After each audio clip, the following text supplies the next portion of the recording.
So thank you very much, first of all, for joining TRT World's Black Box. First question is that I'm curious about what are your thoughts on Turkey's accession to the EU? Do you really want to be a member of European Union and be bound in those rules and regulations when you're doing hundreds of billions euros worth of business? You know, if you could double that to 300 billion euros, provide jobs in this country, you've really got so much going here in Turkey in terms of young population who are very well educated, economy which is doing well.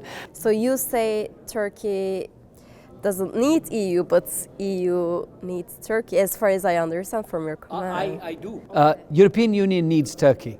One, because it's a very open, liberal, educated Muslim country in between some very difficult states from the Muslim world.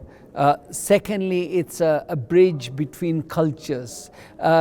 In some ways, it was a buffer for the European Union in terms of Soviet Union and the Central Asian states as well.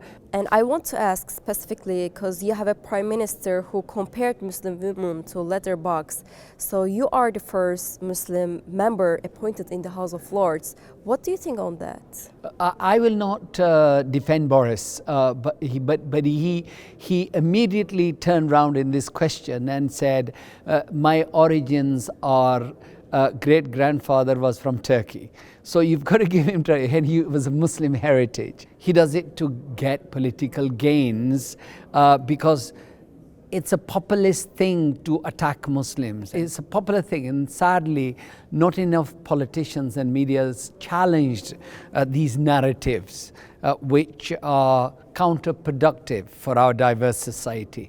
On the refugee crisis, the UK actually has taken a lot of criticism for taking very limited number of refugees. So what do you think about this? Britain should have done more. I would have loved to have seen more refugees coming to the United Kingdom as well as the United States.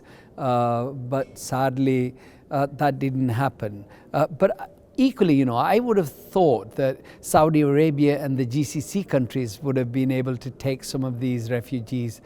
They didn't. They sort of hide behind these screens by showing photographs of migrant workers who've been there for maybe a decade or so, and then they say, oh, look, we've got Syrians here.